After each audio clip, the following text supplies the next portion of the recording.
Good morning, good afternoon, good evening, wherever you may be. I don't know which way this thing is rotated. So at the moment, I'm going to leave it here till somebody tells me otherwise. I am your humble host. Does it look right or am I sideways? I'm sideways. Okay. Then I got to turn it like this.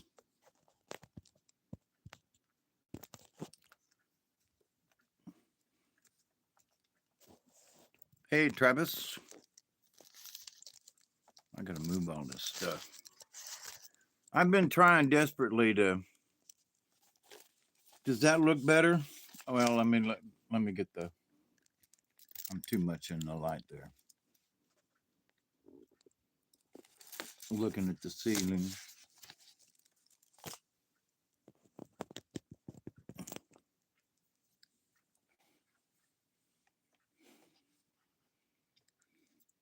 That's a clear light bulb I've got in the light there.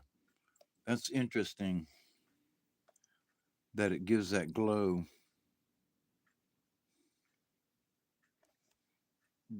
right up here is a afterglow from the light. It's shining off of something, I guess. Wow, that's interesting. All right, that's not too bad, I guess.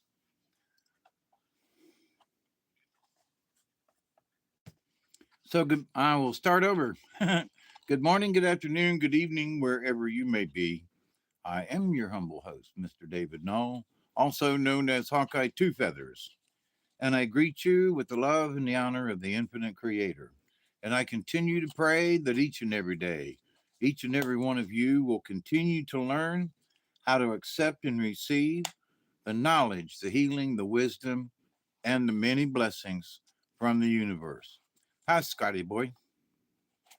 And so, with that said, happy Monday night, Tuesday morning. I missed the 20 by a few minutes. I was trying desperately to get on, and it gave me an error message, and then it did a thing, and then it said turn your camera sideways, and then it did some other thing, and Lord have mercy, YouTube don't want me on. I'll tell you what, I've tried several times with the other computer, and just ain't no luck. So, how are you all doing? Changed my radiator on my refrigerator. First time it shut off in years. Barry. Yeah, I was Richard. I was talking about you today in a good way. How are you? So I was talking about friends that I had met in my podcast thing here, and I'm like, I got folks overseas, and there's Richard. I felt like I was you know on the romper room and naming people out there in the universe kind of thing. I was like, oh wow, this is weird. Check my email. Okay. So what's been going on with me here lately? Well, you know, still going to different doctors and stuff, but not too bad. I'm getting fair to middling um, results back. Nothing striking or bad. I'm trying to do better myself, but my back after all these years is still killing me after my operation. So I'm back to doing therapy. I'll be doing. Thank you, Richard. I'll be doing therapy tomorrow. Um, and the way my back is fused together, there's not a whole lot of space, where your sacral area is, which is your butt. It's between your tailbone and the bottom of your spine. Have a good night, Scotty.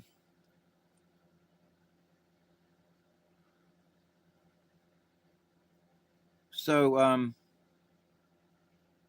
And talking with the PT folks, the physical therapists, it's like, well, there's nothing in there we can do, and because it's limited and there's no motion. It's like this, it ain't no sideways motion or nothing. It's back and forth, and that's it. So I'm trying to make it better, and I'm having varying degrees of luck or not luck. But I finally got all four wheels on my truck with the new tires. Thumbs up. That means I can go places now without worrying about, my tires running out of air, uh, which is always a plus. Been working back on the boat again, on the canoe boat thing, and I'm this close to being there. So I could take it now if I wanted to paddle, but I really want to try the I want to really put the motor on it. Okay. Have you got the no? You want to hear about that? Holy crap! And why not? I haven't seen y'all in a while. Let's just bring it up, talk about it. There's a frog in the middle of the night, and let me light this bowl and get a little bit of coffee I got left over somewhere. I got a lighter. There it is, hiding under the. Called Barry up earlier and smoked a bowl with him. Had a 20 early. Alex. Well, at the moment, was just going to give an update on why I don't have the car yet. It's sort of a story about family, that kind of family that you see in the movies that you just want to slap, you know. And so, but I wanted to be here and smoke a bowl with you. And I do have a couple of topics sort of relating to current issues. Um, some people are getting wolfed up over all the Trump stuff and the the the other stuff and this and that, and oh, our rights are being taken away and this is happening and that's happening. I just tell people, listen, having been on the inside in a couple of areas, they're doing what they need to do, and it's going to hurt people. Yes, I've been in several companies that got people got laid off, and the company always survived, even though I wasn't there or the other people weren't there. But it is what it is. We've had several companies around here. um, Riverside Manufacturing came in one day and everybody in the place got a pink slip. Everybody, everybody, managers, everybody. And the next day, they literally shut the doors and locked them. Ain't been open since. That was like 6 or 7 years ago. They just shut it down. People have been working there for 25 years. The management that owned it said, that's it. We don't want no more. The father and uncles died and left it with the kids, and the kids ran it for a little while, said, screw this. Let's take the money and run. They shut it down. Riverside, Georgia is where it was. It's still Riverside, Georgia, but and Riverside used to make almost all types of work clothes. You want to rent work clothes, you rented it from them. And they sewed all the coats and jackets. They made the t-shirts. They did the whole 9 yards. And it's like, and they just closed. Period. Shut down. No warning, no nothing. Everybody got 2 weeks, leave after it did shut down, but that was that. So were people pissed? There's still people pissed. Um, and the folks that are in government, it's like, oh, it's such a hardship. You got 6 months severance pay. You got 6 months to go look for another position. You know, hush up. There were people that only got 2 weeks. You know, when they laid me off, I got 2 weeks, period. That was it, you know. And so other people, you know, there ain't no severance pay. And them folks that got six, some of them, most of them, a lot of them got, you know, 6 months from the government kind of thing. Shut up, take that money and run, you know. And you're probably cheating on your paychecks anyway. So that's what they've been finding. So, but anyway, the people who are watching this game are all caught up in it. You know, oh, they can't do this to these people. And listen, you got 6 months severance pay. Shut up. They didn't just shut the doors on you and lock you out. They gave you severance pay. Shut up. You know. But anyway,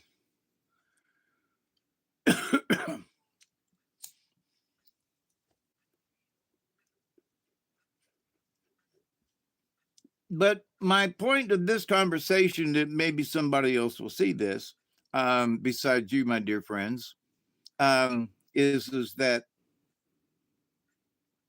there's so many people who've not been in certain situations in real life. And I've worked in government and I've worked in real life. And when a program's up, the program's up in the um, working for the government. I was working for the weatherization program, and the program that I personally was under, that I was getting paid for, it ran out, and I had a year and a half as a job, but it ran out. Poink. That was it. And I was like, but I still need a job, and I still need, yeah, but there was no money in it. And I tried for another position in another part of it, and it wasn't there. So, you know, one day now I knew that my contract was coming up, you know, that it was going to be up. So I did have a warning, but at the same time, you know, it's like, oh, well, we might be able to extend it and this and that. So they extended my hope that I would be able to stay, only to find out that I didn't. So, and I've been laid off several times from different companies, and not only one or two because they're my fault, but most of them because the company was moving or downsizing or something. So these folks in the government, oh, and by the way, nobody got a 6 month severance pay. You know, nobody. Even the big wiggity wigs didn't get, you know, severance pay. So these folks that have lost their jobs, I really do feel sorry for them. But at the same time, you know, you got 6 months severance pay. I'm sorry, but you know, the market's opening up. You need to go out and look for something. You know, getting laid off sucks. I got laid off once around Christmas. Me too. Yeah, have been there, done that. Yeah, Lord have mercy, it hurts. But it looks like you survived, Alex. All of us, well, almost all of us survived. You know, there are a couple of those few, but you know, we made it past the holidays, and we grumbled and fought and cried, but we made it into January. Next thing we knew, we had another job someplace else, and but anyway, and I'm still here, but retired. You know, but during the time, you know, can't tell you how exactly we made it, but we did. And so these folks now, they're being laid off, and oh, everything's so tough and all this, that, and the other thing. But it's the only way to get things straightened out. I got bills and stuff over here in a box. I got to rip through them with my pocket knife and open them up. And if it's something over a year old, I gotta throw it away. You know, but Dave, aren't you good? I gotta throw it away. Why? Because the box is full, and I need it for this year. I need the box for to put my bill, this year's bills in. Yeah, but what about bills 2, 3 years ago? Throw them out. I don't need them. You know. So, but in that, if with people, somebody says, "Yeah, my box is too full. I got too many people," and say we got to lay some folks off. Been there, done that. I had to be the person to, pick out people who, weren't doing a very good job. And sometimes it was really easy. Cheers, everybody.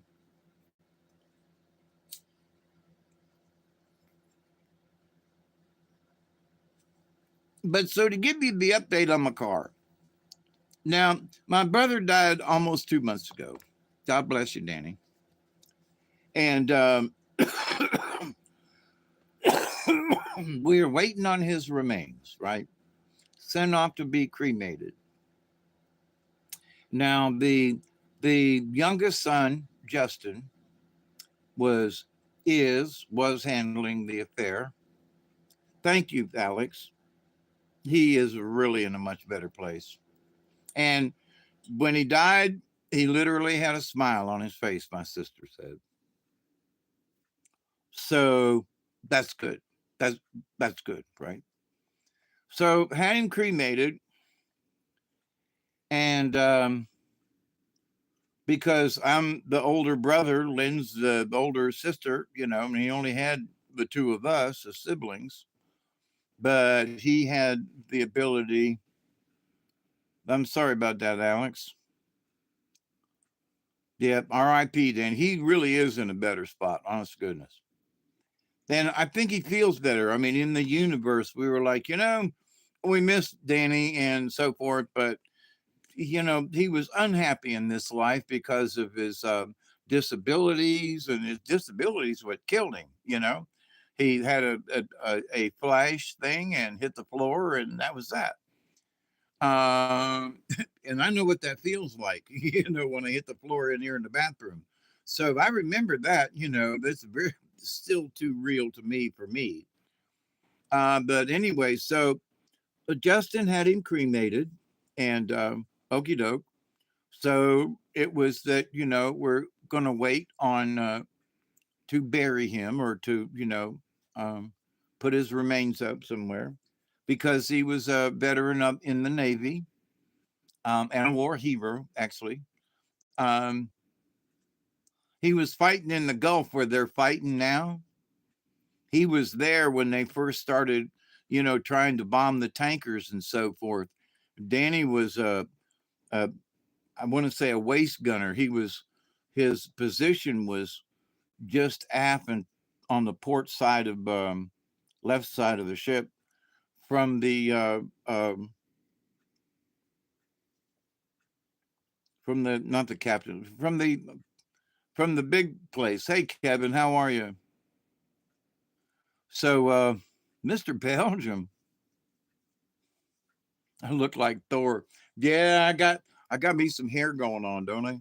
Yep, and the beard thing. I got this tied up because every time I sneezed, I was getting snot in my beard. I was like, mm-mm. But so anyway, so Justin was going to let us know when we were going to have the ceremony, so I could come down from Georgia. He's internment is in the I can't remember the name of the place, just northeast of Brooksville, and it's the National Cemetery. So he's buried up there. He's in the mortuary, and so Justin calls my sister, and he goes, "Aunt Lynn, I have the death certificate." And Lynn goes, "Okay," because she needs a death certificate to get the car, right? And so he brings it down to her in Zephyr Hills. He lives up in Ocala, and he says, "Oh, by the way, um, I got a call back from the cemetery the other day, and they had a place for Dad, so I took him there."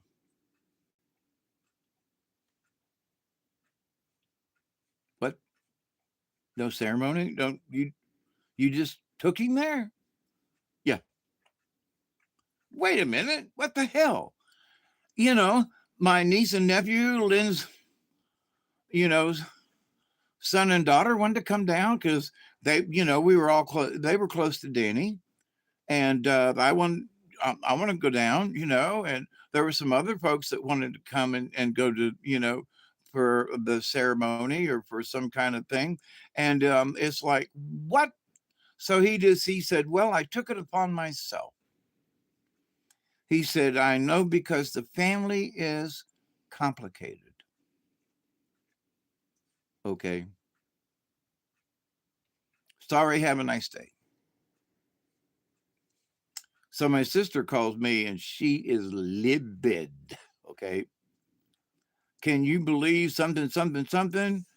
And I was like, Fawn, his ex-wife of like 35 years ago, kind of thing, or longer possibly, um, has been a true bitch. And I have a new word that I made up for her. She is a skunt. Take off the S and that's it. Because nothing else fits her. She is so bad. She is a Karen +3. All right. And so she was nasty when he was alive. And now that he's dead, she's even being worse. So she calls my sister up and says, Lynn, you can't get the car. You don't get the car. Well, it was sort of a verbal agreement, Lynn had his bank account and all of his money, and Lynn said, well, I closed out his bank account and paid all his bills. And she said, why did you pay his bills? Because once you're dead, you're not, you don't have to pay any of them bills. And Lynn was like, well, we did light bill and and the cable bill and and that kind of stuff. And she said, I thought that that's what you did after people died, was pay the last phone bill, pay the last water bill, and so that there's nothing left, hanging over the dead person. She was, oh no, no, no, you don't do that. In fact, whatever money you paid off on Danny's bills, you need to give back. And whatever was in his account, you need to pay it back to Justin. And Lynn was like, why? She said, I just talked to Justin. He brought me the death certificate, so I could go ahead and get the car. And Skunt said, no, you don't get the car. And if you try to get the title in your name, now she used to work for the DMV, by the way. So if Skunt did, if you try to get that car into your name, I'm going to call fraud, and they will come and get you for trying to fraudulently get the car. Now, she ain't got anything to do with this, right? Justin, the youngest of the two, doesn't want it. He said, we just don't want it, And the oldest son won't even talk to anybody. He don't want it, right?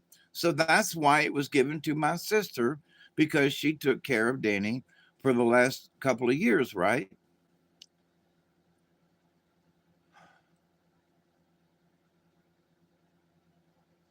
It's SCUNT. Take off the S. Okay. I don't like saying that word. So, so Fawn hangs up, right? My sister hung up on her and said, and called me, David, what am I supposed to do with this? And I said, you have the title. There's nothing anywhere that says she should get the car. There's nothing in it. There's no will that says that the eldest is going to get it. And because Justin is the executor of the property by the hierarchy of things, and he says, you get the car, here's the title, then you get the car because he, the executor, gave you the title. Well, now Skunt calls her back. You need to collect that money that you paid Danny's bills off with. You need to collect it and sell the car if they don't want it, to give it to Justin for the cremation charges. Now, I personally like, well, okay, but they all make pretty good money. They're like nurses at hospitals and things, and nice, I say clean jobs, but I'm sure they're making 75 grand at least a year, kind of thing. And between, Justin and Travis and, I'd be happy to, kick in it. I'm not a rich man, but I could go $500, which, on a $2,000 cremation. And somebody said you could get it for 1,600. So, but anyway, so not only did he, bury Danny in a mausoleum without any uh, ceremony, just here you go, put him up there, and that's that. Um, but in hindsight and having the discussion, I asked my sister, I said, Lynn, I said, if you saw Fawn at the cemetery at the ceremony, I said, what would you do? What would you be inclined to do? She said, I would go over and I would slap that bitch and tell her to stay out of his business. And thank God he's dead and doesn't have to deal with her anymore. And so I said, so you'd go over there and slap her, huh? Oh, yeah, I'd go over there and slap her right upside the head. And I said, well, I just talked to somebody on the phone. Might have been Barry. And I said, I would crawl through barbed wire and in a briar patch. If I Even if I only had to just, slap her in the foot or pounds in, so I could slap her face off. So we both started laughing, like maybe it was a good thing that Justin took the remains over there to the cemetery by himself. So we're going to plan. We haven't had a chance to yet, but we're going to plan on getting everybody together. Jennifer's up around Atlanta and she wants to come down, but it's so close now to the end of the year. And since we're not in any hurry or anything like that now, that to come down, at the first of summer, like she does, and brings her girls down and visits and all, that we could do a ceremony then. And if we felt like we needed to do one sooner, we could, but that um, it did not depend on his sons or ex-wife, who is a skunt. Um, I can't believe it, and the thing is, if they needed money to help cremate him, all they had to do was ask. Period. You know, all they had to do was ask. I'm not a rich man, but I damn sure would have helped to bury my brother. And so, but the fact that they ignored his family, all of us, to take care of the business, as it were. So I don't know where the issue with the car is. Now, my sister called me up a couple of days after that. And she said, I'm going down to the DMV and I'm going to see about getting the title changed. She said, but David, I want you to have the car now. You're gonna get the car. I want you to have the car. Hey Hazel, what you doing? And I said, all right, I'll take. She said, but she gets real serious in the phone. She said, but there's one thing. And I said, yes. She said, I want something for the car. And I said, okay. She said, I want some weed.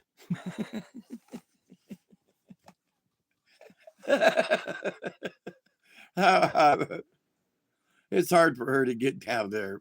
She doesn't know anybody. And I was like, okay, I love you, sister. So she wants to trade for, you know, I know what she meant, but so I said, hell yeah, I'll drive down to Florida once a month and bring you something, to pay for the car. Hell yeah.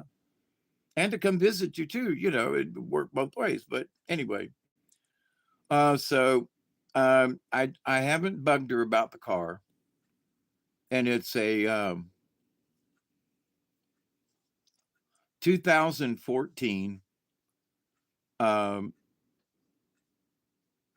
Jeep, and it's got the power lift on the back for a scooter, and the scooter uh, is mine also. So that's someone from Liverpool. Scoozer, my aunt lived in Liverpool. Support Liverpool Football Club too. That is cool. If I could ever get rich enough, Richard, is the offer still open to come visit you? I would really still like to come over, but I might have to have a I might have to have a chaperone. If I can quit peeing on myself and leaking poo out my butt, uh, you know, I might be able to, fly by myself.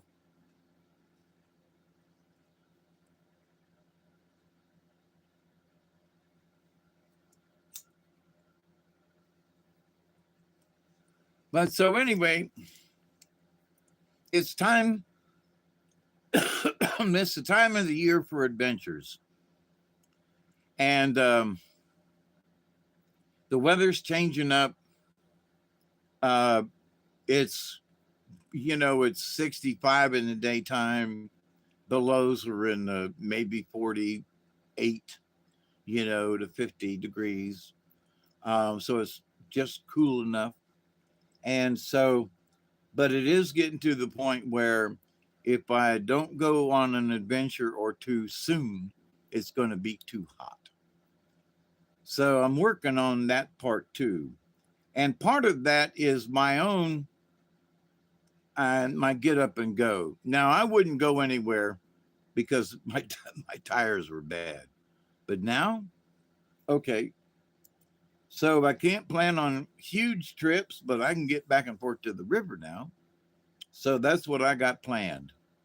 Uh, going to the river soon. It's way up. It's up above the 10-foot mark, and which normal's about 6. So it's a good 4 feet above sea level. Burn 60. What? About 60 here. I hate Indiana. I was to Indiana once, and that was just a little short trip. But for some reason, it didn't seem conducive to. It just felt strange.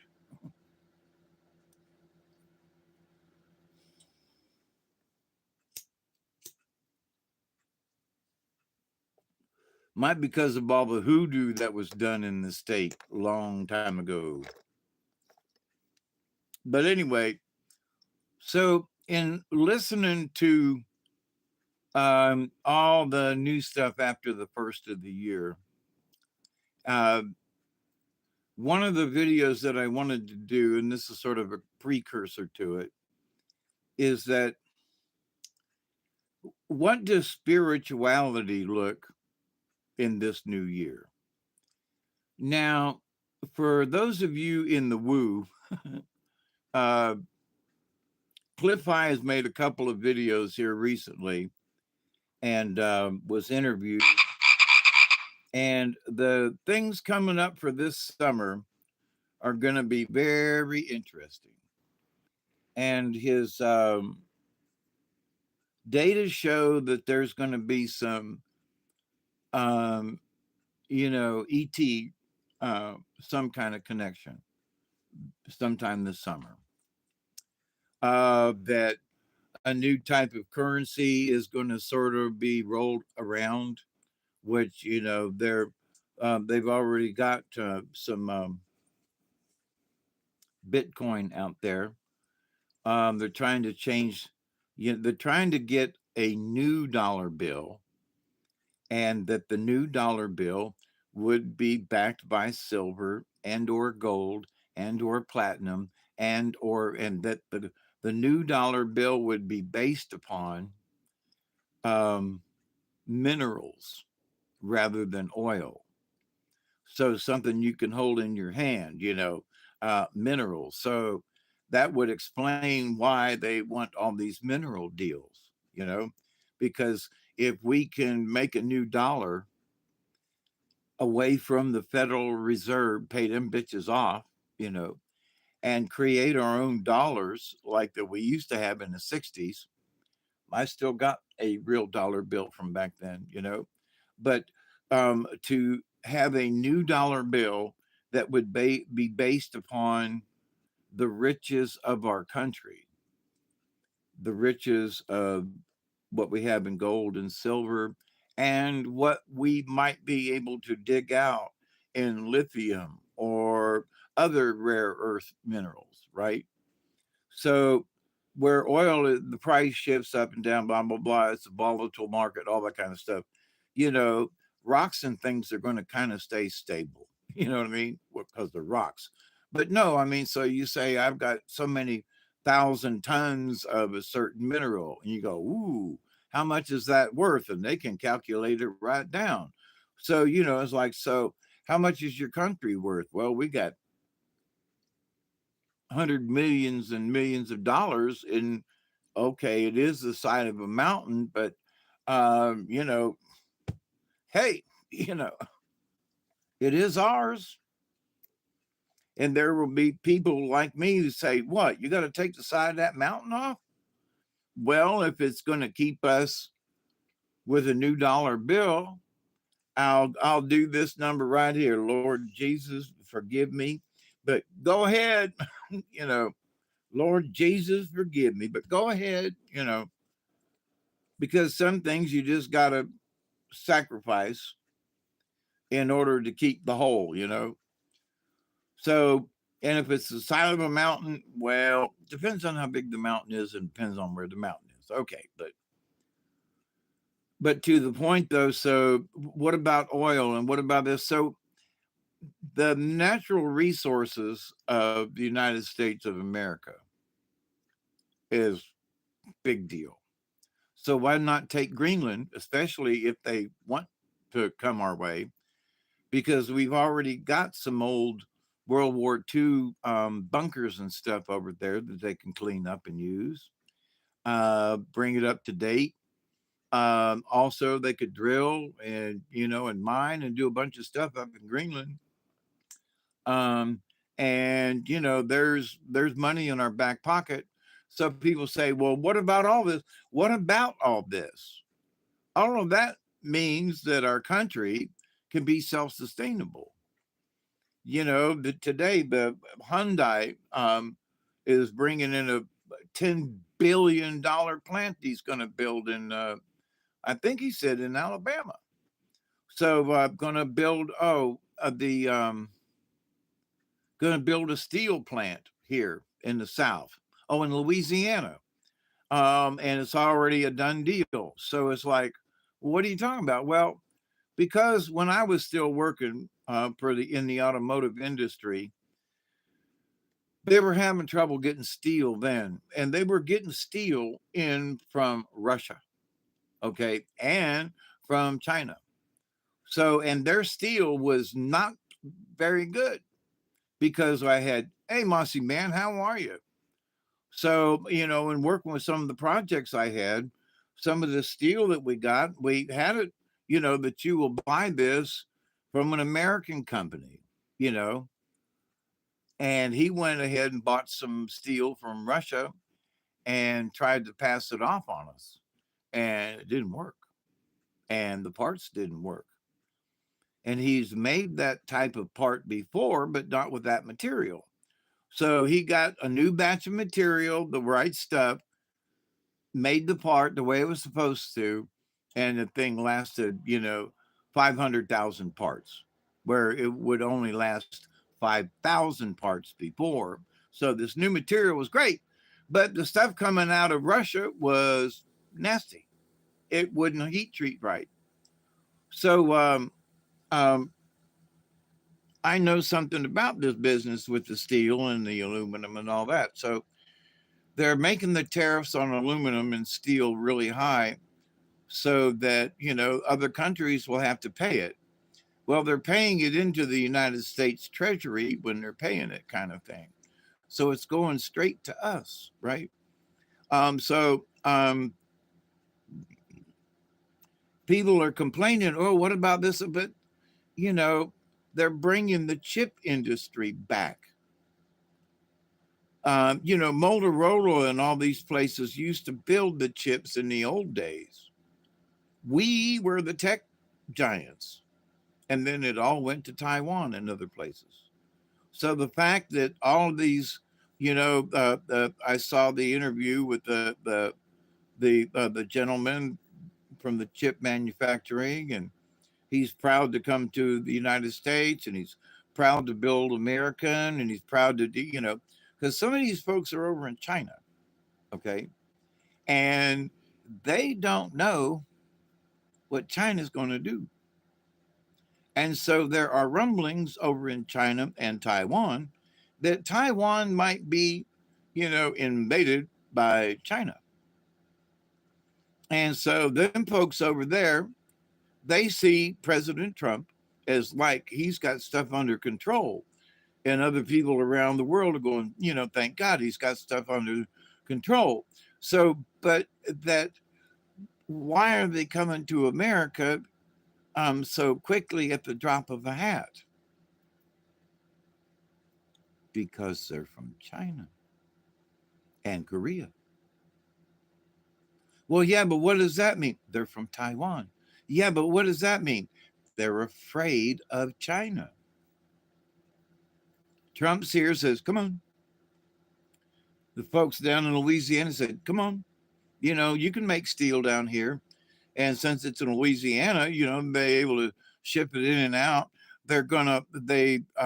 I think they're opening a shipbuilding plant like in Mobile, Alabama, or someplace down there. So, and it's from foreign investors. So they want to make steel and they want to make their own steel and then they want to use it on their own ships that they build. So, but it's all in the United States. So they're going to hire, labor here. They're going to pay taxes here. They're going to pay. So all of this stuff that the people are bitching about is coming true. It's not some pie in the sky. No, these folks have been signing contracts. Some of these folks have locations, like we're fixing to move in over there, kind of thing. And so, to this craziness of people who are getting hyped up about we're all going to die, I'm sorry, but I don't see it. Are things being reorganized, on a very hard, strict method? Absolutely. It has to be done. When it was time to, do some cleanup with tool inventory where I was at, I told everybody, I talked to the plant manager, and I said, we got to shut down any spare parts or anything for, Thursday, Friday, and we're going to work Saturday and Sunday because we had to get a true tool inventory. And if we were still running and people going in and getting tools and this and that out of the tool crib, we were not going to get an accurate account. So they agreed that, get your tools down. But when Thursday comes, you can't get nothing out of the tool crib except a tool, like a wrench or something. So, but anyway, everybody was pissed off for 2 days. Well, then Saturday too. But we had a good count. We were able to, at the end of it all, was able to save the company $2 million for that year because we'd consolidated so many tools. So those 2 days of being shut down I mean, the plant still ran. It's not like the place was shut down, but we had warned everybody, planned it all, but down it went. Yes, it was a hardship, but it was necessary. And we saved $2 million after that in tool costs.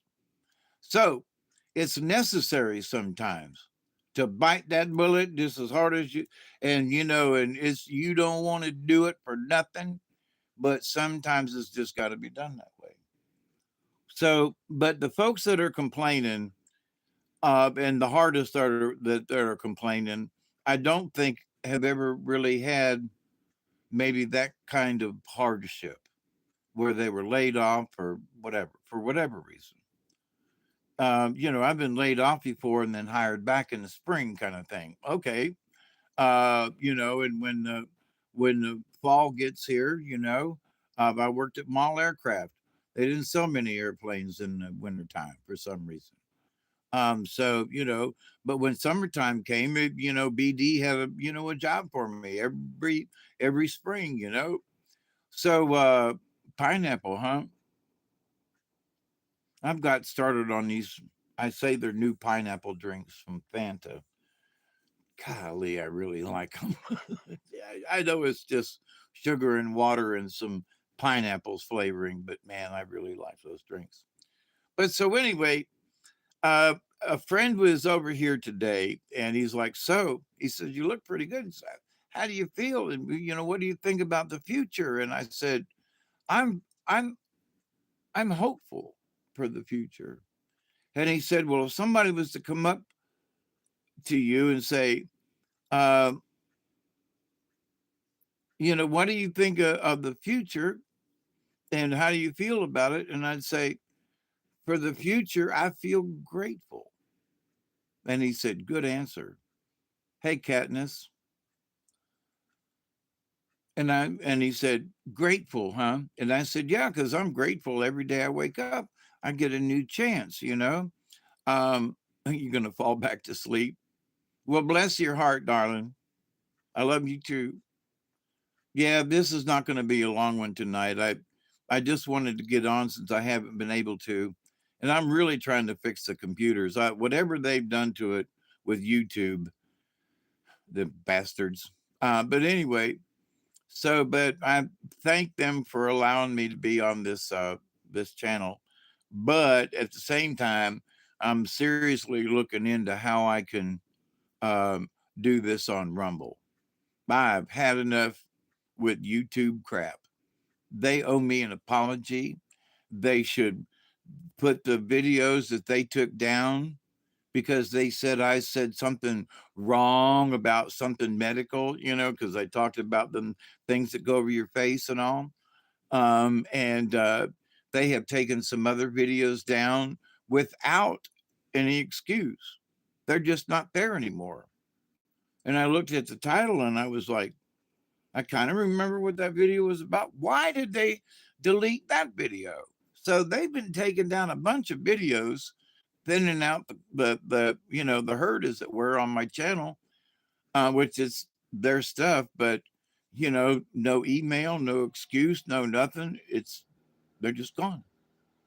So anyway, I'm looking seriously at how well Rumble's doing and how many people are changing over to that platform. And since there aren't many people on that platform, if I move over, then I'll be one of a scant few. So, not that I'm looking for, you know, I'm not looking for clickbait and stuff like that, but it would be nice to have a huge audience. A lot are moving over to, yes, yep. YouTube's wankers, yep. They have moved into movies. Oh, you and your family can watch YouTube now. And so, not necessarily for, wankers like me, right? You know, oh, the movie. Oh, you can watch, uh, And I don't mean this badly, you know, you can watch Tucker Carlson on YouTube because I do, you know, I don't know where else I would watch him at, you know, format. But so there are people that you can watch on YouTube and where you might not be able to get them anywhere else. So YouTube does serve a purpose in that respect. So for folks like me and other content providers like me who are just crazy, you know, it's like fooey on you, you know. Okay, so I'll move over um, to Rumble, you know, where they seem to appreciate conversations, you know, and Dan Bongino gave up his show last week to go become the deputy director of the FBI. And what from Cash Patel says, and some other folks, some other Congress people, that him and Cash are busting ass, and that if they thought there are people over in the government that thought they were going to get away with stuff, Dan Bongino and Cash Patel know where some of the bodies are buried. They are not going to let these folks get away with it. So, but right now they're really busy. They're working on the Epstein files because they're just in a great big huge pile, like the Kennedy files were, just a great big pile of stuff. Here, go through them. You know, 80,000 pages. Imagine how long it takes to digitize 80,000 pages. Give them a break, you know? Well, what about this over here? Well, they got a huge big stack. Yeah, and you want to see it, right? Yeah. You know how long it takes to digitize a page and to pop it up? And, you know, yeah, 80,000 papers, right? That's my point. But how long does it take? Have you ever scanned you know, a piece of paper and turned it into a file? I have, you know, and it takes a while. So you've got 80,000 pages, and it's going to take you at least 5 minutes each to set it up, save it, you know, get the next one ready. And I know they've got better ones now, but where you can just put the paper in, it'll do it. But you still got to put it in the file, and you still got to give it a name, and you know this. You still have to do it. So, but 80,000 pages, you know. So come on, get it out, get it out. Where are they, Pam Blondie? You lied to us, you know. Okay, calm down, will you? You got to digitize this stuff if you want to see it. Now you can come down to the offices and you know and scramble through some of this stuff you want to, but and I shit on a book over 200 pages. It's full of propaganda, yes, and grifters begging. Yep, while decent small community channels suffer and never get promoted. Absolutely, absolutely. Look at all the folks that you know are out there, and there's a couple of them that I'm like, they're still spouting that, you know, Trump is Hitler and so is Elon Musk, and that Elon is doing the firing and the digging into the money part. But today, when they were discussing during the cabinet meeting, one of the cabinet members, I think it was from the DOE, and said that, you know, with the help of Elon, him and his guys were able to show us where there was a discrepancy. And when we found out what it was for billions of dollars. Now he's the director of that, right? And he said that Elon helped them to find it and they took action, was exactly what he said. He didn't say Elon fired these people or Elon and his group helped us to find this. So all the people uh, in the cabinet Oh, it's time, ain't it? It's a 20. You know, in the cabinet are very much aware of what Elon and his group of super duper smart guys are doing to point out and look for discrepancies. And that's what they're doing. And they're finding crap loads of money and stuff, you know, and they're finding fraud. And, you know, they are going to prosecute these people, you know. Yeah, I think he is too. Even saying disclosure. Well, it's been 20. Yep. Musk warns everyone of the danger of AI, and he owns Neuralink.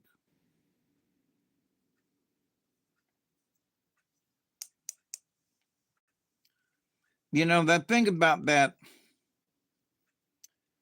there are people that I grew up with that were handicapped.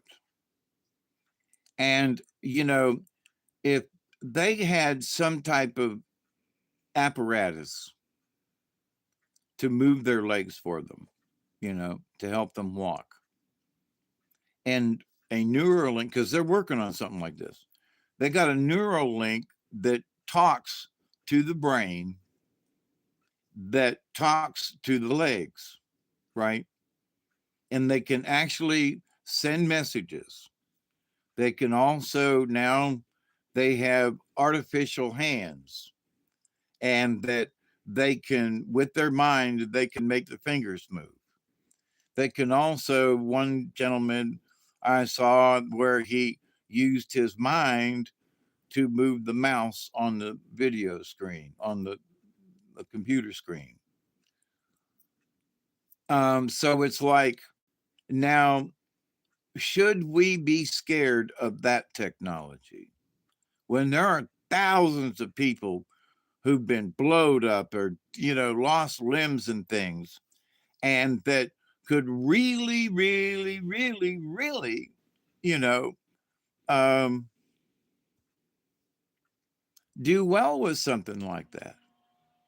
But then but then there are the creeptoids, the ones that say, yes, but they can implant them into our brains and they turn us into, you know, mobile. That, yeah, okay.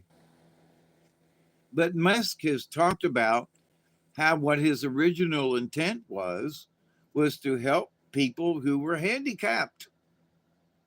He said it several times, but they gloss over that and go right to the AI part, right?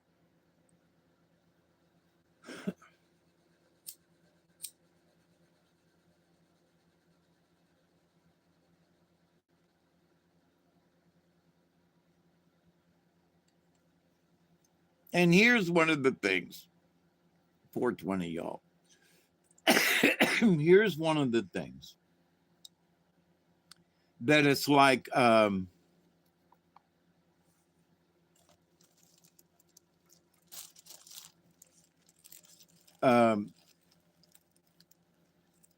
what was I going to say? Oh, well.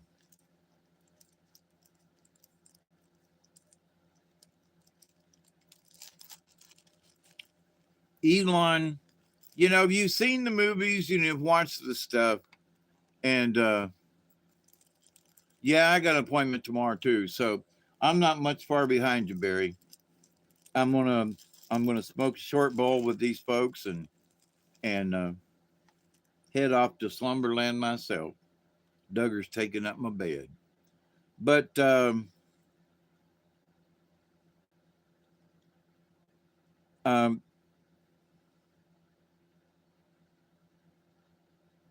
yeah, my brain's fried too. I can't complete a sentence without going off on a tangent. Um, but so many people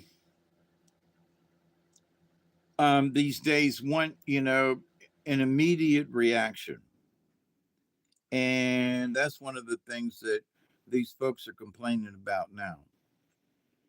You know, we're so used to getting, looking something up on Google, and within a couple of seconds, you know, we got an answer or we can go looking, right?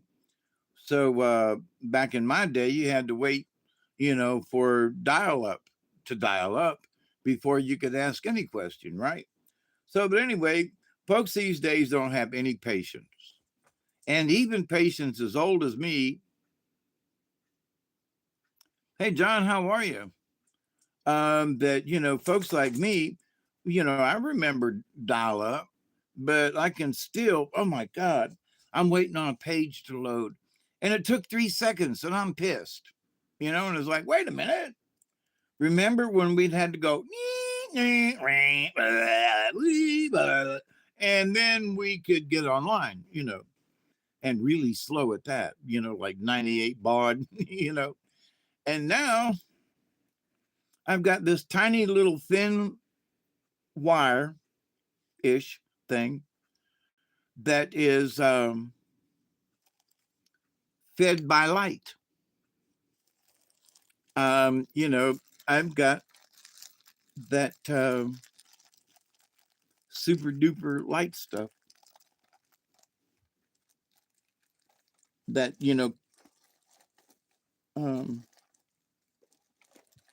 my poor brain is forgetting stuff. I hope this isn't a prelude to me getting Alzheimer's. That would really suck.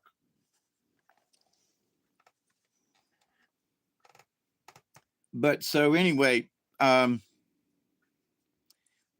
Musk, he's saved 2 astronauts. And he showed the world that it doesn't take the government to do it. And it showed the world that the government left them 2 astronauts up in space on purpose. They left them up there. They abandoned them 2 astronauts. We'll come get you in a little while, just keep going around. It ain't no, well, at least we know where you are, What? And so Elon had the opportunity to go up sooner than he did, but the FAA, Federal Aviation, would not give him clearance to shoot off the rocket, right? Because they have to clear the airways around the Cape or whatever it's going to be, and they didn't want to do it. Well, it's only for a short time. Hey, guys, don't fly over Cape Canaveral. We're shooting the rocket off. And they go, oh, yeah, okay. That woman astronaut looked like the Wicked Witch. Yeah, God bless her. Our bodies are a lot like computers, absolutely. With the transfer of brain waves and the neuron thing, and it very much how computers transfer, the electron back and forth to, get the for it to get to working. But so there's a lot of talk about people who are using AI. Now they're using this particular type of AI. And then there are folks like Cliff High, who's been a computer geek since he was damn near born. And he's the same age as I am. In fact, I think I'm older than he is. And so it's like, that's how he's made his buck. I don't know how much he's worth, but that's how he's made his bucks over the years, is because he's a super duper computer programmer and analyst. And some of his analyses have been spot on over the years. I mean, within like 2 or 3 days, and sometimes right on the day, right? Here recently, he missed it by 1 day. So it's like, and he is saying that every time somebody uses AI, they have to bring it back to like ground zero and start all over again. That AI can't follow through on another thought. Now, there are different types of AI that are being programmed. So out there in the general public, folks are using the AI because it has all this computing power and it can go out here and look at different things at the same time. and give you a rundown. Whereas if you did it the old way on the old computers, it's going to go, it's going to think about it, and it's going to give a little screen thing that goes around and around, and you'll have to wait on the answer. Well, you have to wait on the answer in AI too, but once you get that answer, then AI is only good for looking at that answer. You give it how much you want to look at the different possibilities, cost, uh, import, export, whatever it is about the product, right? And so that if you try to plug in numbers for cookies and the program you wrote was for aluminum, even though they're similar in production, and even though, they need ovens for the cookies, they need ovens for the aluminum, they need conveyor belts for both, they need packaging for both, they're just all kinds of, but, you can't use AI to talk about cookies because AI is still thinking about the aluminum. So as Cliff has said, that if you want to use that AI again, you got to teach it that you want it to look at cookies. And so you have to teach it about cookies. You have to give it information about cookies and the manufacture of cookies because aluminum doesn't matter, or steel, or nothing else matters. So the AI is going to look at that subject only, right? So people have said, oh, yeah, it's going to take over. And Cliff is going, oh, shut up. You know, not for a long while, and somebody's going to have to come up with something better. But, are there people trying to put a really high tech um, computer system in a robot? Absolutely. Absolutely. You know, and if I had the money, I'd buy one because it could carry stuff for me now that I'm old, you know. And I can talk to Duggar, but he don't talk back. So, you know, I could play chess with the robot, you know. I could, hold hands with it and go on long walks under the moonlight, you know. The sort of man that kind all the neighbors cats puts them in the shed. Yeah, well, push me in the chair, or something. But to the point though, there are folks who are scared of it. Now, maybe in 20, 30, 50 years, okay, but I still, robots have to get raw materials. And I see that it would be very difficult. Bernicia, hey baby, how are you? Um, Happy spring to you. That it would be difficult for robots to mine their own lithium and to do the process to put lithium in a chip or a battery or something, or to go mine cobalt somewhere or some other rare material, right?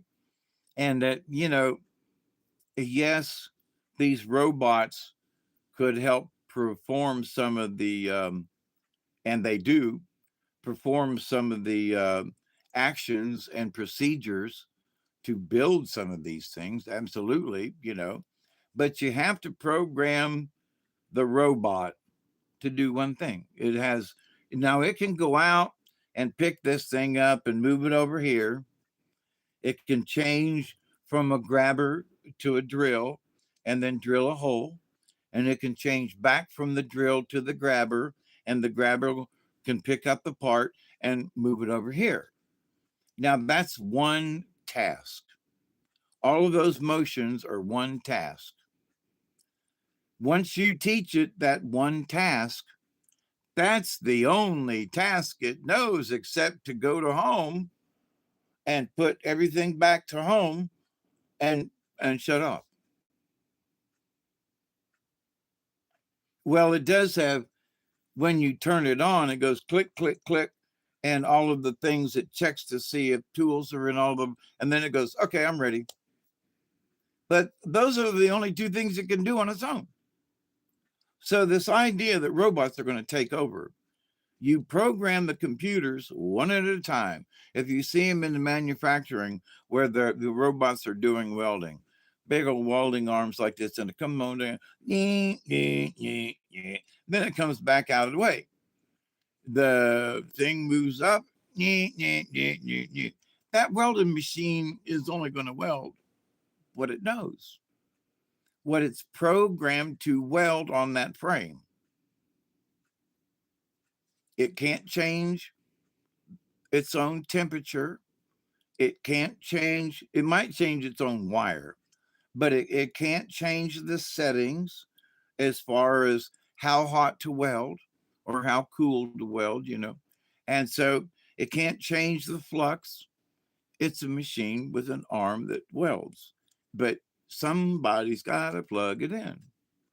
So all these manufacturing plants that have all of these robotic arms and things, everything has to be entered. You have to tell it what to do. It cannot make up the decision on its own. It can't stop thinking about the aluminum to go make cookies. You might be able to get it to go over and make, copper or maybe, something else, but you're not going to get the the AI who's been taught to do aluminum. It's not going to go over and bake cookies now. And ain't going to do it. Okay.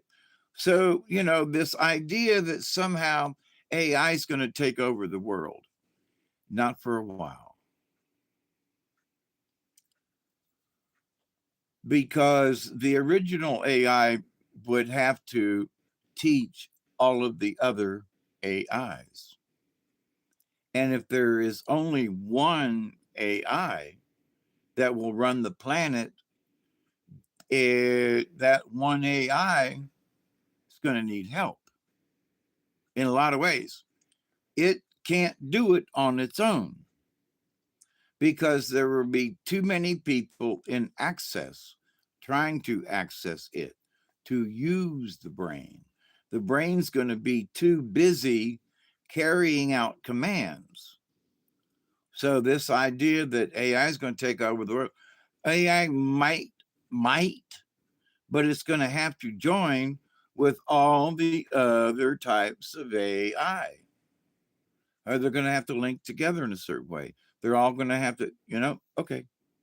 But the AI still can't drive a car. It still can't deliver raw materials to a place to make a robot. It still can't do these other things. Only people can do them. Quit worrying about AI and the robots taking over the world. That's all. That's all there is to it. Are there some crazy people that might want to push it? Okay, I'd agree with that.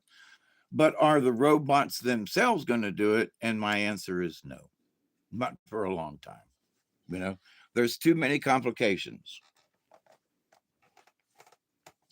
Like where they're going to get the materials to build the things, where they're going to get the plastic. Oh, well, we got robots that know how to, you know, make plastic. Okay. But they're in Seattle and we're building the robots and, in Savannah, Georgia. How are you going to get them things over to here? Well, they got to be loaded on the truck. Well, who's going to drive it? Well, it's a self-driving truck, except it gets lost in the mountains and it drives too fast. And we've lost 3 or 4 of these, that have tumbled over in the ice and down a mountain. And well, we just can't get the parts. Well, okay, so now what are we going to do? Well, we're missing all the plastic parts for the robots. Okay, so what about the wire? Well, the wire comes out of this particular plant, but they didn't have it. They got the wire, but they don't have the coating that goes on they don't have the rubber to go on the wire. What? Yeah, we got the wire, but we can't get the insulation. What? Yeah, so now what we're going to do? Well, we got the wire, we can't build them with no insulation on them, the wires that touch each other and all. Oh God, what are we going to do? So How do the robots deal with that when people deal with that kind of thing? Well, we can call this other company and see if they've got some similar wire. Or maybe we could get something, maybe we could load some of that on an airplane and fly some parts in until they can get the truck fixed to bring the rest of the load. Oh, well, that's an idea. It cost us a little bit, but we could still keep building, so, but the robots weren't taught to do that, you see. They haven't been taught to think sideways, right? So where are we in this what's Westworld? The new that new adolescence series. It's on one of the yeah, is it on Netflix too? I tried getting her in my apartment, but she was third place to Boston. Film about robots. Oh, really? Westworld? Oh, yeah, it is, isn't it?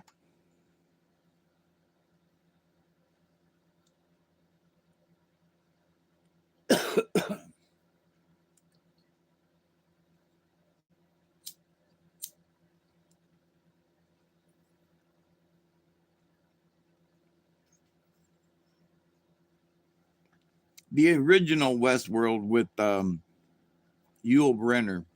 That was uh, that was a trip. Did you ever see the original Richard? It was strange, and his face came off and whatever. Anyway,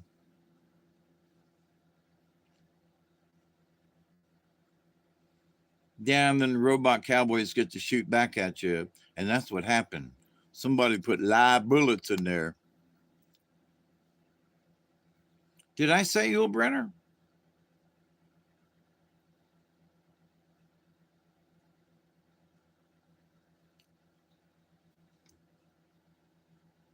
Oh, is it time for the next 20? No, but it's 20 till it's close enough for me.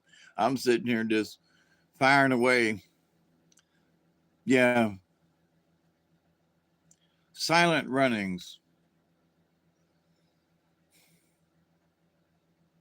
I think I've seen it, but I can't remember who's in it for nothing.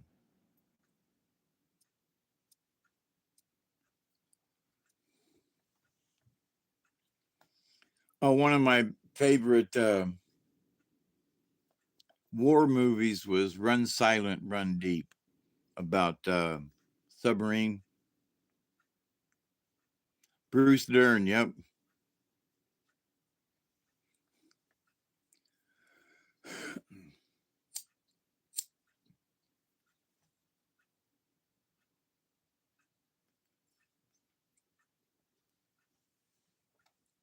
So, what do y'all think about some of these spaceships that have been silhouetted in the clouds? Mr. MBB had some pictures tonight, and it's like the one was over in Mississippi. Love you too, Katniss. Sleep well. Don't snooze on yourself; it'd make a mess. And clean up the pillow in the morning. But some of these things in the sky and under the water too. But some of these things up in the sky. Now, I have been a believer for a long, long, long, long time. So, you know, if somebody says, "Oh, that looks like an ET," I will look at it, and I can, I can, I can take milk out of a lemon if it's that. But I've looked at seen some clouds, and I knew damn well and good were not just clouds. There was something else because of the shape, right? I mean, like square corners on clouds is just not one of those things you see, right?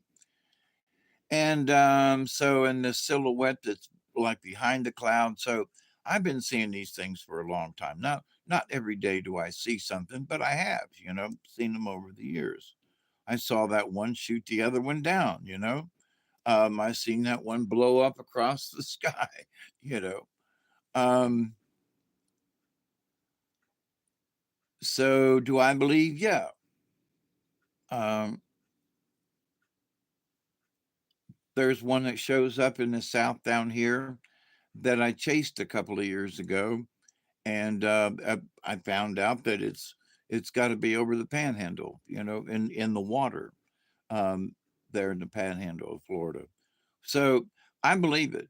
You know, I believe the ETs are here. And we've been told for so many years now, along with Gear and Greer and everybody else, uh, you know, about the ET. And, you know, so Greer's like, oh, all the ETs are good. No, they ain't. And some folks are, all the ETs are, you know, demonic. No, they ain't. Are there some really bad ones? Yep. Are there some really good ones? Yep.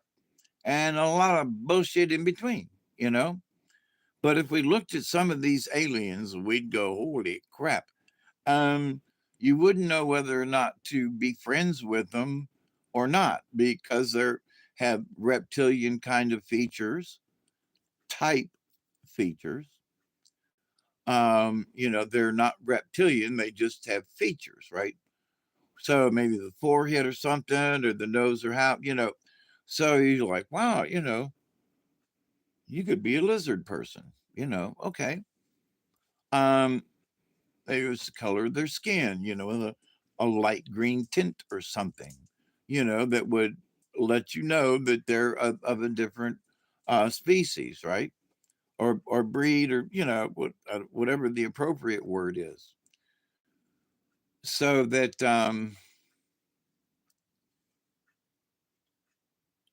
they're not like us. Well, duh, they're from someplace else, you know. So do they have to look like us in order for us to accept them? Because that's one of the things I think these crazy people and the Pope has been trying to sell us is, you know, oh, we'll just, you know, I'll baptize an alien, you know, an alien can go to church with me, you know, kind of thing, and he can, if I can accept God, then he can accept God, and you know, okay. Um, so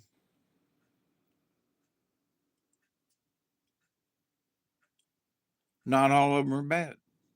Period. Some of them are real bad. We don't know how bad and how real bad they are, but they're real bad, right? And for some of us, you know, we watch Dante, we've some of the we've seen some of the results of what some of these other critters can do.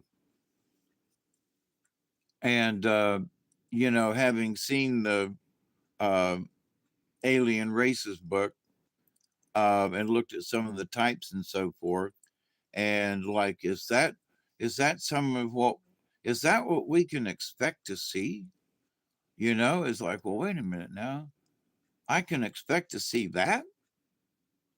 Wow, you know, and the Russians knew about these other races for years, since back in the 40s and the early 50s, and the rest of the world don't know, but Putin does. Putin and his cronies over there in Russia, they know about these different races because they have been handing out literature to their soldiers and to their commanding officers to keep an eye on these folks. So you say, well, Dave, Hawkeye, that's just so far fetched. But here's the thing, that's what the truth is. So as the truth starts coming out, you know, um, Putin and Trump are going to have a get together. So what if Putin and Trump talk about space aliens while they're having a conversation? Well, what do you mean? So they get together this summer in a couple of months, right? And they're going to discuss, you know, a ceasefire and all. But the Russians, one of the reasons, yeah, it has Scotty Boy, but one of the reasons, if you watch Dante, you know, and where he, you know, God rest his soul, if he got killed in that bombing, you know, is over there, you know, right in the midst of things, And he had showed us before where uh, the Vlach and the Mater were, embedded in some of these places in the cities, and that some of these tanks and some of these soldiers had a special, Azazel mark on them, kind of thing, and that they were all looking for the Vlach and the Mater. And so it's like, okay, so Putin knows why they're really in there to get rid of those bad guys.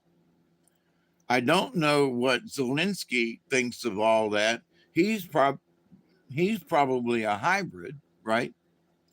So an alien hybrid, maybe by the Vlach or the other folks, who knows? But so with Putin, Putin can talk to Trump and go, these sons of bitches, they moved in, and so did the UN, by the way. But these really bad ETs are screwing things up, and we're trying to root them out, but we ain't had we're still at it. And freaking Zelensky keeps getting away. So and Trump with the space force could go, well, what do you need, Vlad? To get rid of them, bad critters in there, piss off Zelensky. But if you put a United States, some kind of something right in between the two of them, then you can move in clandestine things. You can hire mercenaries if you need to go in, and now you got a place that you are legally, or when they get the deal done right. So they will, have an American presence over there digging up stuff.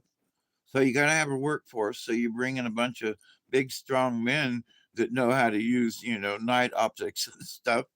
And, so that you can go and possibly take out some of the sure enough bad aliens. And I don't mean from another country, I mean from another planet, to take out some of these bad aliens that have gotten it as leaders and stuff that are really creating havoc. Get them out of there, and just let the peoples just coincide together. Once you go alien hybrids, you don't go back. Yeah. Well, Zelensky's just got that look. I don't know what it is, but something that I watched, and I watched him and Trump talk that time when they got into a fisticup, and he was trying to play Donald Trump. He had been saying wisecracks and things all that morning and into that afternoon. But in watching his actions and how he folded his arms and how he looked up and how he did things, it was really odd. And also, there's just something, for me anyway, it seems like I could see him double face. Now, Dave, what do you mean by that?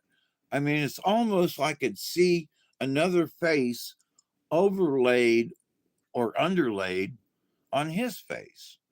So it's like I'm seeing double. I'm seeing another face on the other one. And I was like, well, and it's happened several times, and only with Zelensky, uh, at least with current things. There's some other people that I've noticed before, but I can't remember it at the moment. But no, Class, who shows up begging for money in the White House wearing a sweatshirt? He does. But here's the thing. His remarks were, "I'm wearing these clothes to represent my fellow you know, uh, folks in the trenches. And, but then you see him earlier that day or the day before where he had a t shirt on and a jacket. It was a dark jacket, but he had a t shirt on and a jacket. So it's like he does own a jacket. So he could have at least worn the jacket, I mean, at least. But he thought it was so casual and he didn't really care and he was being flippant with the whole deal. And that's one of the things Trump is fixing. You ain't going to get away with that shit no more. You got away with Biden, you got away with these other people, but we're just going to have a it's not pomp and circumstance, but we're going to have a modicum of decency here, you know? And we're going to have respect for your side and for my side. I respect you. I'm offering you to come into the holiness of holies and in the in the room. And so the least you can do is not necessarily respect me, but respect the room, respect the office of the presidency. You can kick me down all you want, probably will, but when you're here, and this is this inner sanctum etiquette. Thank you very much. And so the least you can do, John, like we said, is have use a little etiquette. But besides that, watching Zelensky, there was something alien about him in his face. It seemed like he was almost like carrying a walk-in kind of thing. It was weird. And I watched the whole thing, and they'd switch it over to Trump, and I was watching Trump, but I kept glancing over at Zelensky, going, "What is it about him? What is it about him?" Um, um, um, um. And then as I was having conversation with myself about the Mater Flash business that's over there embedded in the Ukraine. Um, how are they going to deal with them spaceships? How are they going to deal with them aliens? How are they going to be able to not necessarily cover it up, but how are they going to work on that? So it's going to be interesting. But my point being that Trump knows about Space Force, and he said he's known, him and Vladimir have got a good, relationship. They talked on the phone the other day and shooting the shit, and so you do. I'd like to see that again. I was about to say, stop saying you're our friend and not share your life channels with us. But so Putin and Trump could talk about Zelensky all day long, And they can talk about what a weasel he is, and they can talk about how, he has no, he's got no pomp and circumstance. Uh, yeah, yeah, I heard that too. And there was a picture of Trump's plane the last time with uh, a Mater um, spaceship flying beside it. So I don't know. A friend asked me today, so what do you think about it? And I said, I feel hopeful. Regardless of what lineage he might have, because I keep that in mind. Knowing that, Biden was really bad. So on the really, really, on the really, really, really bad side. And but I see that the things, like I said before, I see the things that are being done, and I see the amount of money that's being saved. I see how they're condensing things. I see who he chose in his cabinet, like Dan Bongino for assistant director. Um, I've watched Tulsi Gabbard and Pete Hegseth and Kash Patel and a couple other people who were interviewed for 3 or 4 hours on the Sean Ryan show. So I got to know these people before they got nominated for their cabinet positions, and now all these months later, a year after he was interviewed, he becomes the Secretary of Defense, and it's like holy shit, you know, and all the things he talked about that needed changed within the Department of Defense and what he would do, and now he's there.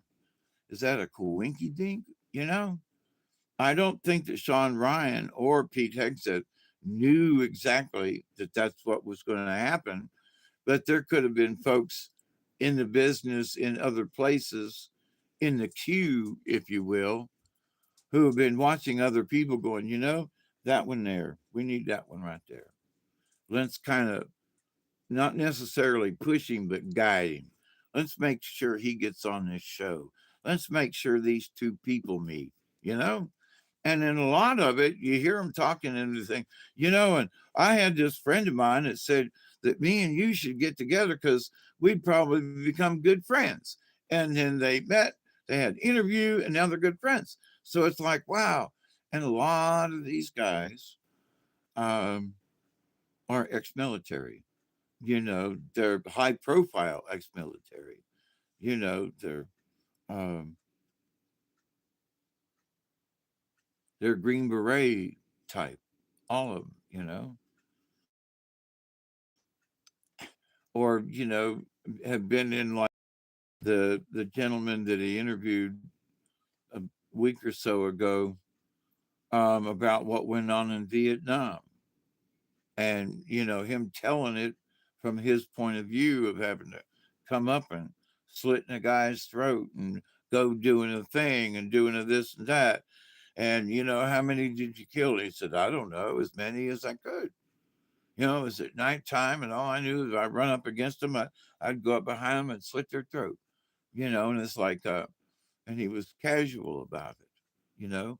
But the thing is at the time in Vietnam, you had to be casual about something like that.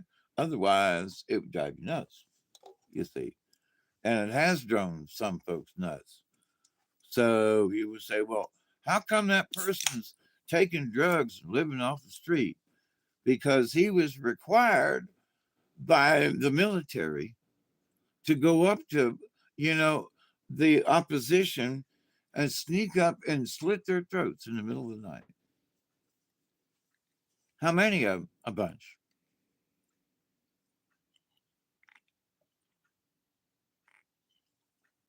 Not one, not two, 10, maybe 15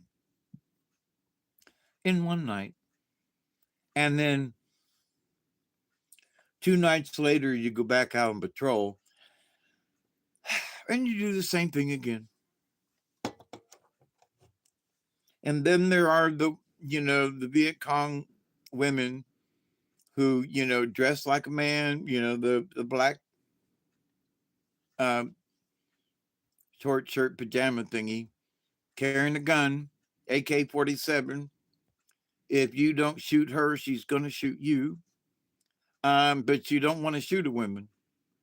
But she's got an AK 47 and she will shoot you. So these people who have been in these situations, who in a way are still living it, my generation, and the things that they had to do, the things that they um, volunteered to do, and because there was good reason to go and take care of the Vietnam and to take care of this, and our government said so. And we believe our government, we believe our leaders, and we believe they're going to lead us down the wrong path, right? So we have to look at history to keep ourselves from not repeating it. But these goddamn Democrats, and I'm sorry I used to be one, But these got no Democrats, man, they just want chaos and to wreak havoc everywhere. So that's just not cool. You know what I mean? And that's just not cool. I'm tired of being stuck here. They never stop when.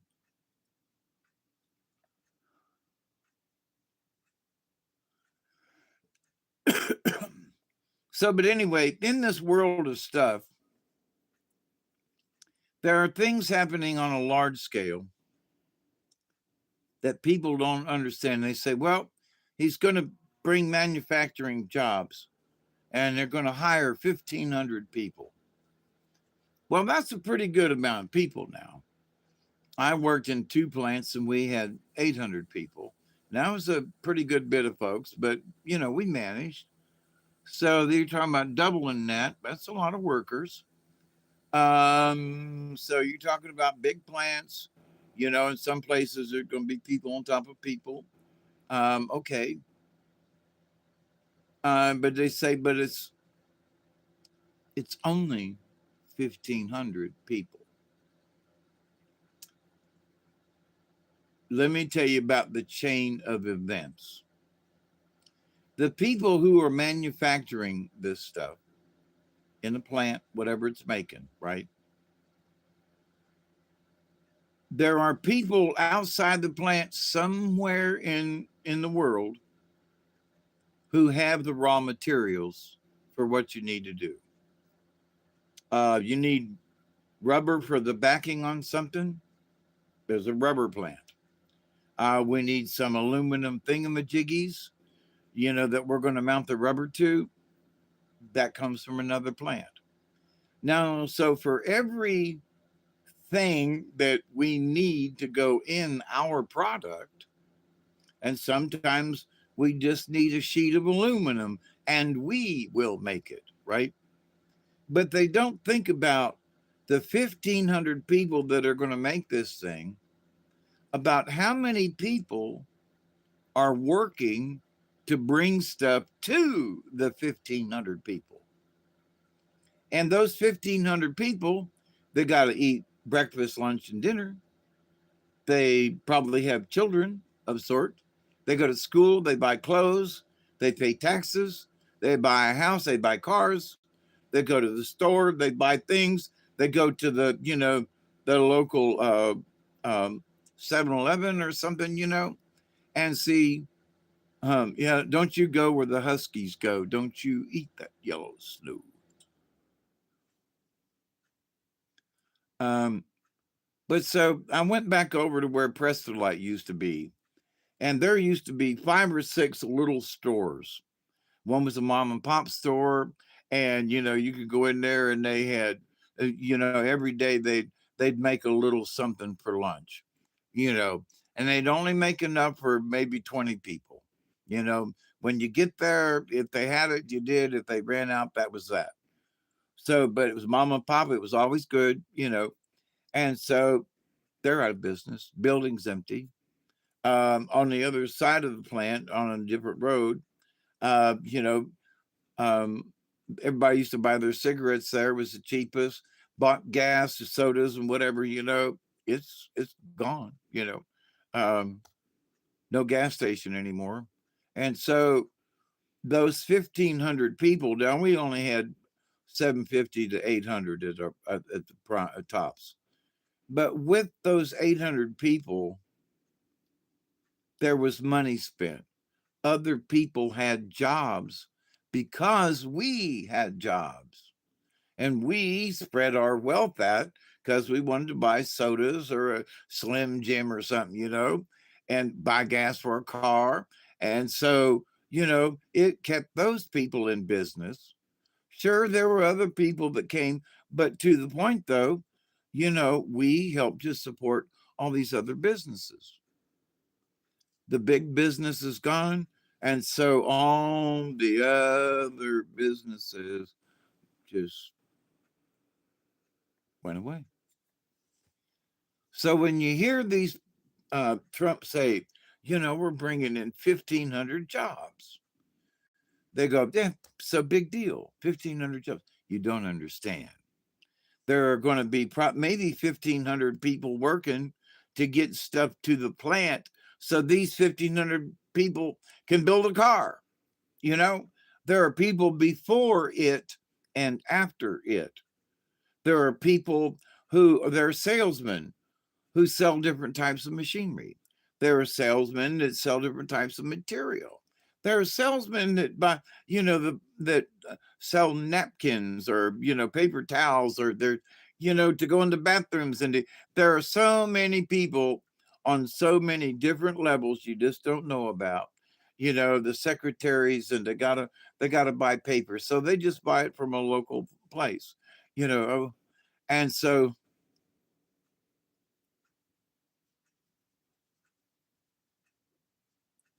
no, I didn't hear that one, Bernicia. I heard one that said that she flat out told Johnson that she thought he did it, was behind it.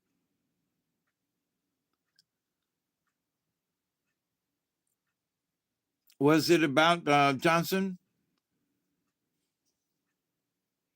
Because one of them, she was like, he did it, you did it, kind of thing. So who was on this call, Bernicia? Don't leave me hanging. I gotta go find it to hear it. Don't leave me hanging, man.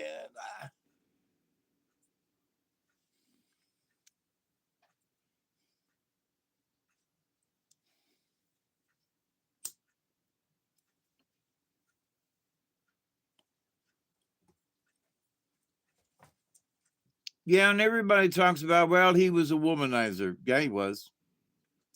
But he was a war hero too. PT 109. He was a war hero. Well, he took drugs because of his back, because he was a flipping war hero. Oh, yeah, that too. Yeah. 76 years old. I'm 72. Every time I see somebody in my age range, I go, some bitch. you know, I just keep breathing and be grateful for every day. You know what I mean? So, Bernicia, you ain't gonna tell me? Doggone it. Yeah, he was.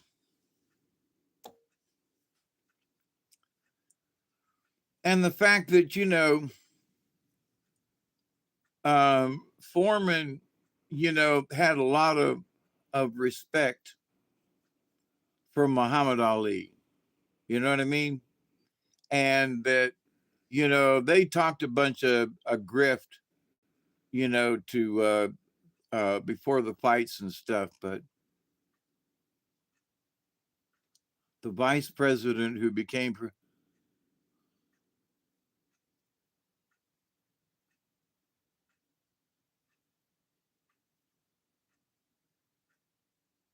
yeah, that was Johnson. Yep. That was LBJ.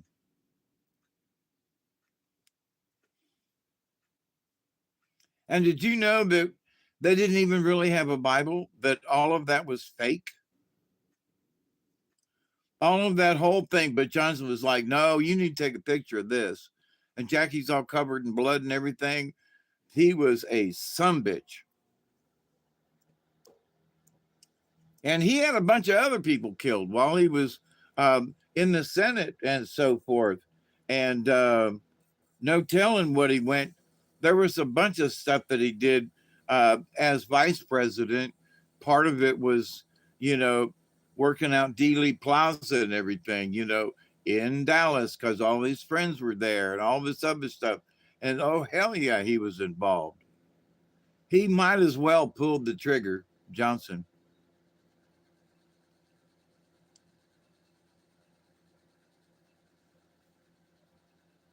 Go back to but she called him out. Yeah.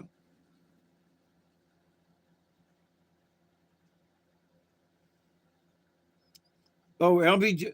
I mean, I sat there and watched it on live TV. You know, I saw Oswald get shot that Sunday morning. You know, I'll never forget that. Um, and all the things that went on around it, because you couldn't watch anything else on TV.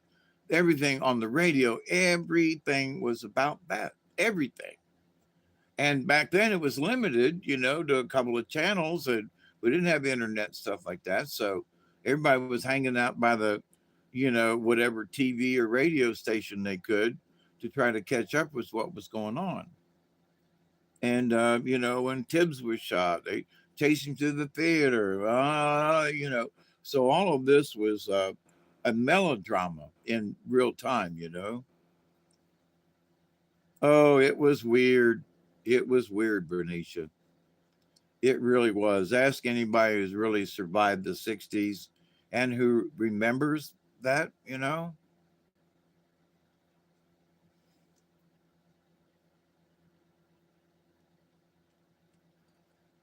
I'll tell you, for as much as he was an asshole, he married Lady Bird Johnson. He married Ladybird, you know, Ladybird, right? Or was that his dog's name? Anyway, she lived after him, right? And there was some things that she said candidly afterwards, like, I knew he was a son of a bitch, you know. I knew he was a, but he was my husband, and I agreed to, you know, and through thick and thin or whatever. And she was like, but he died before me, sort of with a grin, like, you know, I get the farm and I can go anywhere I want and I can do what I want to. And yeah, oh, Lady Bird, she was the, so who was, what was his wife's name then? She had a bird in there too, wasn't it? I want a good husband too, because the damn sure can't find a freaking wife.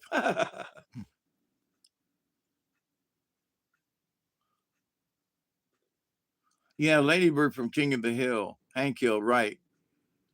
And propane accessories. It's 20 after or coming to it, ain't it?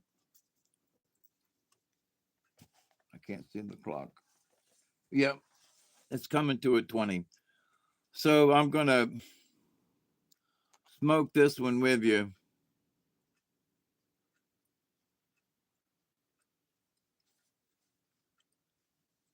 Boomhauer. But it's good to visit with y'all again. And so with all this stuff that's going on, you know, there's one crowd over here is like, oh, you know,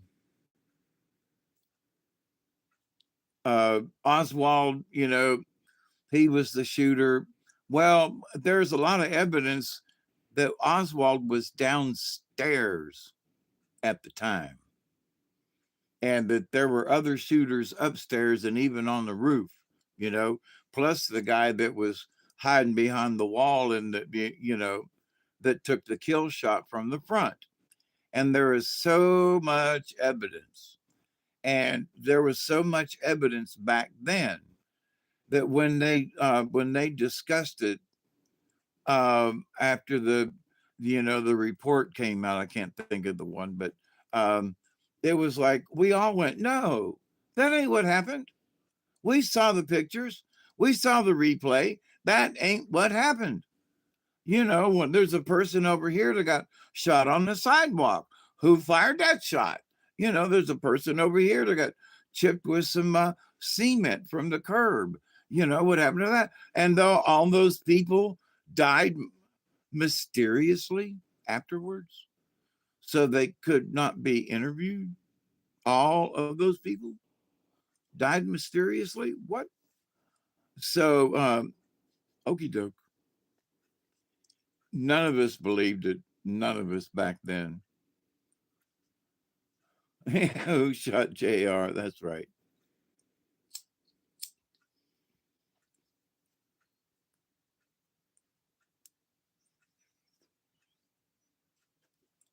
And I remember that year before that summer because the season ended like in May. Then it was like who shot JR until September.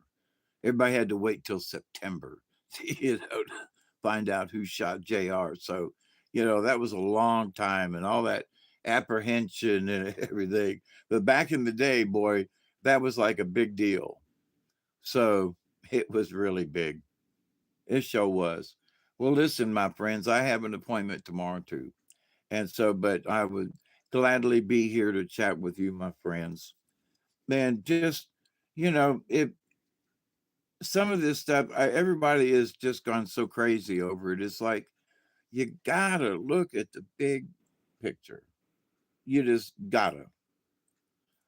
Because, oh, they're doing this, they're shutting down the Department of Education. Yeah, there was a bunch of people who made laws and rules and shit.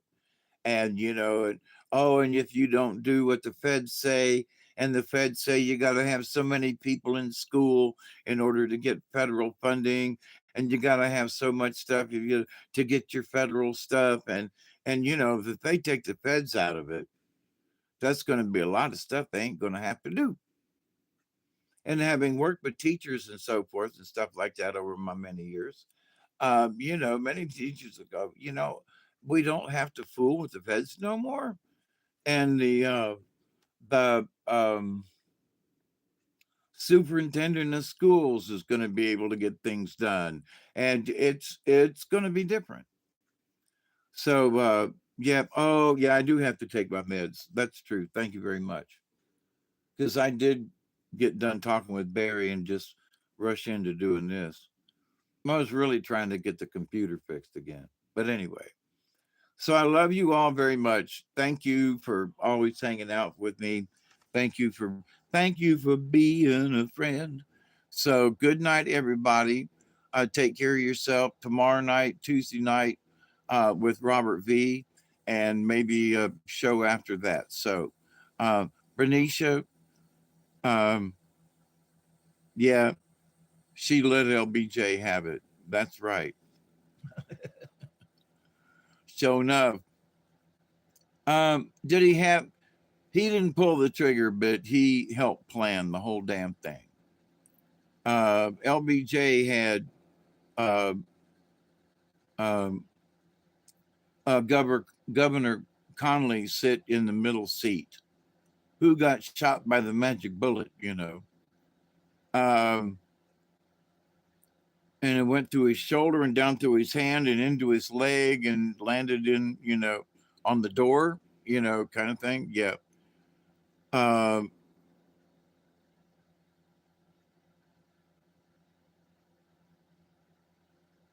the other thing, Jackie wasn't stupid, and she heard the last shot and where it came from. And with her, kneeling on the back seat, and then Jack's head being shot back, she knew exactly where that shot came from. And it did not come from the school depository, by the way. So, Jackie was scared for her life that they were going to come for her next. And she married Onassis because he promised her protection for the rest of her life. And as long as he was alive, she was protected to New York City, where she finally passed away. But, um, you know, um, a lot of us were like, she married Onassis? What'd she marry him for? Well, he was freaking rich. That's for one. But the other thing was that he flat out said, gave her protection. I will give you protection for the rest of your life. You will not have to worry about them scumbags coming and getting you, you know? And they didn't. So he held his promise. But yeah, it's sad for the whole thing. And I'm so glad to see RFK Jr. sitting at the cabinet meetings with all these other folkses and having conversations and everybody agreeing with him and all this others like what he was supposed to be the radical in the group, right? And now that he's in charge of HH, he's also in charge of um, schools, school lunches, because they took it out of the education department and put it into the health and services department, where it should have been. And so he's going to be able to say what's a healthy school lunch or not, and how to set the standards, and also, you know, too many cokes, too many, whatever it might be. Now he's in charge of how that can go. I think that's great. He said he wanted to fix, the children and the kids, and make them healthy again. Him being in charge of school lunches and stuff, a lot of good things happening, dear folks. And before these folks, oh, he's such a radical. He don't know what he's doing. He's going to make people healthy again. Um, Say, wake up to Katniss. She's listening. Wake up, Katniss. Go back to sleep. Sleep, sleep, sleep. Okay. Yeah. Good night, John. And, good night, Scotty boy. And, you know, uh, good night, Bubbles. And good night, Bernicia. It's really good to see you again. Really, honest. So I got to shut up because I got to get up too. All right. John, be good. Good to see y'all. And, the title for this was, you know, and it's because I've got mites in my eyes that I'm going to have my cataracts removed. So it was sort of, I got mites in my eyes because they're like tiny little things anyway. All right. Good night, my friends. Be safe. I continue to pray each and every day that each and every one of you will continue to learn how to accept and receive the healing, the blessings, and all of the wisdom from the universe. So, XOXO, right back to y'all. Until next time, cheers. Oh, and Robert, I will check my email. Bye. Hit the button. Okie dokie.